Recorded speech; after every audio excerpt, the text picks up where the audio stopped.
اور دیکھنے والے بھی مسلمان، نچانے والے بھی مسلمان، ناچنے والے بھی مسلمان، شراب پینے والے بھی مسلمان، پلانے والے بھی مسلمان، بنانے والے بھی مسلمان، بیچنے والے بھی مسلمان۔ جب یہ تین کام دھرتی پر ہوتے ہیں، جب زنا ہوتا ہے بے حیائی ڈھٹائی کے ساتھ، جب شراب چلتی ہے سر عام، جب موسیقی کی محفلیں جگہ جگہ لگتی ہیں، تو میرے اللہ کو آسمان پہ غیرت آتی ہے اور وہ فرماتا ہے زمین کو جھنجھوڑ دو، زمین کو ہلا دو، زمین کو ہلا دو، جہاں سے مرضی اب ہلا دے۔ یہ اس کا اپنا نظام ہے۔ دیکھو نا، پھسلتا پاؤں ہے، ٹوٹتا ہاتھ ہے، تو ہاتھ کہے پاؤں سے ظالم میرا کیا قصور تھا، پھسلا تو ٹوٹا میں، پھسلا پاؤں پھٹا سر، تو پاؤں پھٹتا سر کیوں پھٹا ہے؟ یہ ایک ہی جسم ہے، جہاں بھی چوٹ لگے گی سارا جسم ہائے ہائے کرے گا۔ یہ ایک ہی امت ہے، جہاں بھی ضرب لگے گی سارے سب کی ہائے ہائے ہو جائے گی۔ اللہ کی حکمت ہے، جہاں چاہا زمین کو ہلا دیا۔ پر زلزلے آنے کے تین سبب ہیں، زنا، شراب، موسیقی، گھر گھر ناچ، اور ناچ بھی ننگے ناچ، کہاں چلا گیا شرم و حیا؟ پہاڑ کے لوگ تو بڑے حیا والے تھے، پر اس سڑک کا ستیہ ناس ہو، اس بجلی کا ستیہ ناس ہو، یہ جہاں گئی اس نے حیا پہ جنازہ پڑھ کے اسے دفن کر دیا۔ اور یہ بذات خود کوئی بری چیز نہیں ہے، نہ بجلی نہ سڑک، انسان برا ہوا، اس نے اتنی بڑی اللہ کی نعمت کو بدماشی پہ لگا دیا، عیاشی پہ لگا دیا۔ جب موسیقی کی سرتال ہو، ٹرکوں میں دیکھو گانے بج رہے، گاڑیوں میں دیکھو گانے بج رہے، بسوں میں دیکھو گانے بج رہے، اور بسوں والوں نے اشتہار لگا ہوتا ہے VCR ٹائم، بس بھرنے کے لیے اشتہار لگا ہوا ہے VCR ٹائم۔ ارے بدبخت، کہیں ٹکر ہو گئی مر گئے تو اللہ کو کیا منہ دکھاؤ گے کہ کس حال میں میری موت آئی؟ زلزلے کیوں آتے ہیں؟ پھر ایک اور روایت، ترمذی شریف کی روایت، علی رضی اللہ تعالیٰ عنہ بھی روایت فرماتے ہیں، ابو ہریرہ بھی روایت فرماتے ہیں، اذا اتخذ الفیء، اللہ کے محبوب صلی اللہ علیہ وسلم نے ارشاد فرمایا، اذا اتخذ الفیء دولا والامانة مغنما والزکاة مغرما وتعلم لغیر الدین وأتاع الرجل زوجته وعق أمه وأدنى صديقه وأقصى أباه وساد القبيلة فاسقهم وكان رئيس القوم أرذلهم وأكرم الرجل مخافة شره وظهرت القينات والمعازف وارتفعت الأصوات في المساجد وشربت الخمور وفي رواية ولبس الحرير ولان آخر هذه الأمة أولها فليرتقبوا عند ذلك ريحا حمراء وزلزلة وخسفا ومسخا وقذفا وآيات متتابعات كنظام بال قطع سلكه فتتتابع۔ زلزلے کیوں آتے ہیں، کیسے آتے ہیں؟ سائنسدان بولا پلیٹیں ٹکرائیں، کیوں آتے ہیں؟ وہ چپ ہو گیا تو ہم بولے زلزلے اس لیے آتے ہیں کہ میرے محبوب صلی اللہ علیہ وسلم نے فرمایا، جب حکومت کے افسر بددیانت ہو جائیں گے، جب حکومت کے افسر بددیانت ہو جائیں گے اور حکومت کے خزانے کو خود لوٹ جائیں گے، جب حکومت کے افسران حکومت کا خزانہ خود لوٹ جائیں گے، جو عوام کے لیے ہوتا ہے وہ افسران خود لوٹ لیں گے۔ میرے ایک دوست سیکٹری ریٹائر ہو گئے، 6 مہینے اسلام آباد رہے، پھر لاہور آ گئے، بڑی جلدی واپس آ گئے، کہنے لگے اگر میں 1 سال وہاں رہ جاتا تو یا میں پاگل ہو جاتا یا میں بھی ان کی طرح بددیانت ہو جاتا۔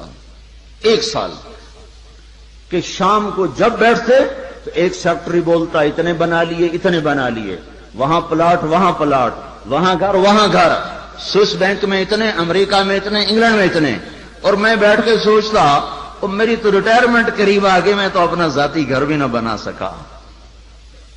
تو مجھے خیال آیا اگر 6 ماہ میں اور رہ گیا تو یا میں ان کی طرح ظالم بھیڑیا بن جاؤں گا یا پھر میں پاگل ہو جاؤں گا.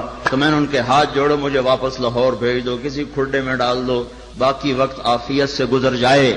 یہ صرف سیکٹری کی بات نہیں، سپاہی سے لے کر سیکٹری تک، ایک کلرک سے لے کر جج تک اور وزیر تک سب ایک لائن لگی ہوئی ہے.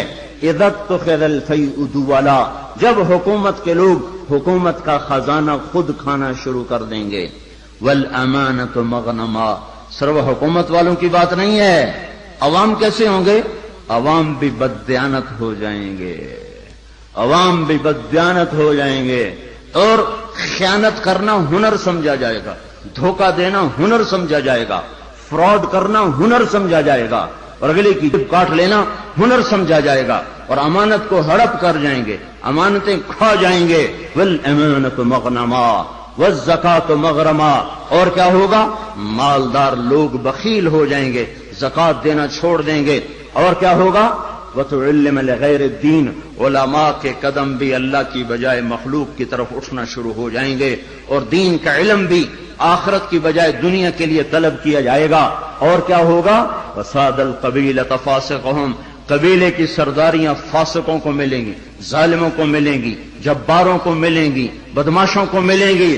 دیکھتے نہیں ہو الیکشن میں کیا ہوا ہے، کیسے کیسے لوگوں کو چنا گیا ہے، کیسے کیسے لوگوں کو خریدا گیا ہے. یہ تو ساری دھرتی میں زلزلہ آنا چاہیے تھا. شکر ہے مالک کا کہ کسی ایک طرف اس نے زمین کو ہلا کر سب سے کہا توبہ کرو. اور کیا ہوگا؟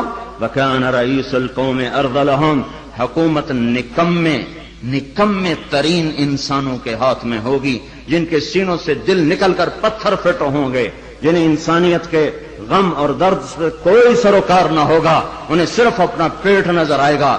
ان بدبختوں کو اور کچھ نظر نہ آئے گا. اور کیا ہوگا؟ اکرم الرجل مخافۃ شرہ، ایک دوسرے کو سلام کیے جائیں گے، افطار پارٹیاں دی جائیں گی، اور اندر میں بغض چھپا ہوگا، اندر میں نفرت چھپی ہوگی، اندر میں اس کے شر سے بچنے کے لیے یہ سارے ہو ہا ہو رہے ہوں گے. اور کیا ہوگا؟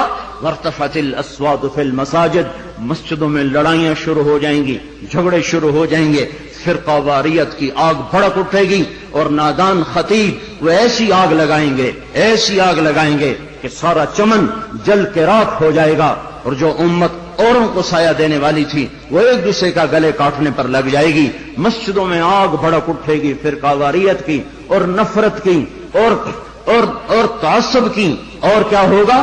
وظہرت القینات والمعازف، گانے والیاں عام ہو جائیں گی، گانے والیاں ظاہرت کا ایک مطلب ہے کثرت ہو جائے گی، ہر طرف گانے بجانے. دوسرا مطلب یہ ظاہرت، گانے والیاں معزز میڈم کے لقب پائیں گی، فنکارہ کہلائیں گی، ایوارڈ دیے جا رہے، ناچنے والے گانے والے قومی ہیرو کہلائے جا رہے. ہائے ہائے، اس امت کا ڈوبنا مقدر ہو ہی جاتا ہے. جہاں ناچنے والے، جہاں گانے والے، جہاں بلہ پکڑ کے کھیلنے والے ہیرو بن جائیں، وہاں اس قوم کا ڈوبنا ہی مقدر ہے، اس قوم کا ڈوبنا ہی مقدر ہے. جہاں صرف ایک گیند اور بلے پر لوگ قربان ہو رہے ہوں اور فدا ہو رہے ہوں، اور ناچنے والے اور گانے والیوں پر لیبل لگائے جا رہے ہوں اور ان کو میڈل دیے جا رہے ہوں، اور گھر گھر تہذیب ننگی ہو چکی ہو. اور آج کا کیبل تمہیں کیا دکھا رہا ہے؟ کون سا ایبٹ آباد کا گھر ہے جہاں عزت کا دامن چاک نہ ہوا ہو، جہاں حیا کو اٹھا کے باہر نہ پھینک دیا گیا ہو، جہاں شرم و حیا کسی پہاڑ کی چوٹی میں جا کر دفن نہ کر دیا گیا ہو. وظہرت الکائنات والمعازف، گانے والیاں، گانا عام، موسیقی عام. اقبال رحمت اللہ علیہ نے فرمایا تھا، تجھ کو بتاتا ہوں کہ تقدیر امم کیا ہے، شمشیر و ثنا اول، طاؤس و رباب آخر. ارے تم اپنے شاعر کی مان لو، اللہ رسول کی نہیں مانتے ہو. اقبال مرحوم نے کہا تھا، تمہیں قوموں کی تقدیر بتاؤں، عروج و زوال کی داستان بتاؤں. واقعی حکیم شخص، واقعی اللہ نے حکمت سے بھر دیا تو شخص ہو. ایک شعر میں ساری دنیا کی تاریخ بتا دی. تو تمہیں قوموں کی تاریخ بتاؤں، جب قومیں ابھرتی ہیں اور عزت کی سیڑھیوں پر چڑھتی ہیں، اور اقتدار کے ممبر کو وہ مزین کرتی ہیں تو ان کا نغمہ تیروں کی سنسناہٹ، تلواروں کی جھنکار اور نیزوں کی کھڑکھڑاہٹ، یہ ان کا نغمہ ہوتا ہے. اور جب وہ ذلت کے گڑھوں میں گرتی ہیں، جب وہ پستی کا شکار ہوتی ہیں اور جب وہ بے حس ہو کر مردہ ہوتی ہیں تو پھر کیا ہوتا ہے؟ پھر طبلہ اور سارنگی ان کا فن بن جاتا ہے، پھر تان سین ان کا لوک فنکار بن جاتا ہے. اے ہے قوموں کا زوال موسیقی ہے اور قوموں کا عروج ان غلاستوں سے نکلنا ہے. میرے بھائیوں اور کیا ہوگا؟ وَأَدْنَا أَطَاعَ الرَّجُلُ زَوْجَتَهُ وَعَقَّ أُمَّهُ، اولادیں ماؤں کی نافرمان ہو جائیں گی اور بیویوں کا دم بھریں گے اور ماؤں کے نافرمان ہو جائیں گے.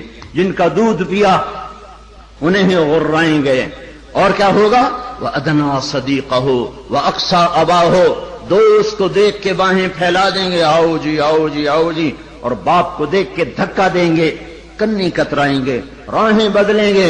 بوڑھا کوئی کام نہ کہہ دے، بوڑھا کسی کام کو نہ کہہ دے. ماں باپ ذلیل کیے جائیں گے، دوستوں کا دم بھرا جائے گا، بیویوں کے غلام بن جائیں گے، ماؤں کو ذلیل کر دیں گے. اللہ کے نبی نے قیامت کو کس سے جوڑا ہے؟ اللہ کے نبی نے قیامت کو شرک سے نہیں جوڑا. جب پوچھا گیا یا رسول اللہ قیامت کب آئے گی؟ آپ نے کہا اللہ کو پتہ کب آئے گی. کہا جی کوئی نشانی تو بتا دیں. تو آپ نے فرمایا نشانی یہ ہے جب تم دیکھو کہ اولادیں ماؤں کے ساتھ نوکروں کی طرح سلوک کر رہی ہوں تو سمجھنا قیامت آ گئی. میں نے ایک لڑکی کو دیکھا اپنی ماں کو کہہ رہی تھی بکواس نہ کر، اور اس کی ماں کے موٹے موٹے آنسو اس کے گالوں پر ڈھلکتے ہوئے یوں آ رہے تھے کہ لگتا تھا عرش بھی ہل رہا ہوگا. ایک نوجوان اپنے باپ کو کہہ رہا اور میں سن رہا، تو نے میرے لیے آج تک کیا بنایا ہے، تو نے میرے مستقبل کے لیے آج تک کیا کیا ہے. یہ بیٹا باپ سے کہہ رہا ہے اور اس کا باپ پتھرائی آنکھوں سے اسے دیکھ رہا ہے کہ بچہ شاید تجھے یاد نہیں، تیری خاطر تو میری جوانی ساری گھل کے رہ گئی. تجھے ہنسانے کے لیے میں روتا رہا، تجھے سلانے کے لیے میں جاگتا رہا، تجھے کھلانے کے لیے میں نے بھوک کاٹی، میں نے دھکے کھائے، بازاروں کی خاک، دفتروں کی خاک، در بدر گھوما، گھر گھر نگر نگر گھوما کہ تجھے اچھا کھلا دوں، اچھا پلا دوں. اے ہے آج تو مجھ سے کہتا ہے تو نے میرے لیے کیا کیا، تو نے میرے لیے کیا کیا. میرے نبی نے فرمایا جس نے ماں باپ کو تنگ کیا ان پہ اللہ کی لعنت، ان پہ فرشتوں کی لعنت، ان پہ زمین آسمان کی لعنت. نہ ان کی نماز قبول ہے، نہ روزہ قبول ہے، نہ صدقہ قبول ہے. ایک صحابی علقمہ رضی اللہ تعالیٰ عنہ، موت کا وقت قریب آ گیا، بیوی نے پیغام بھیجا یا رسول اللہ علقمہ موت کے دروازے پر ہیں، کلمہ نہیں پڑھ پا رہے. صحابی کلمہ نہیں پڑھا جا رہا. تو آپ نے پوچھا والدین میں کون زندہ ہے؟ کہا جی ماں زندہ ہے. راضی ہے ناراض ہے؟ ناراض ہے. بلوایا ام علقمہ، میں آؤں کہ تو آئے گی؟ کہ نہیں یا رسول اللہ میں آ جاتی ہوں. چل کے آئی. تجھے علقمہ سے کیا شکایت ہے؟ ماں کو نہیں پتا کہ وہ سکرات میں ہے، اس نے تو بائیکاٹ کیا ہوا ہے.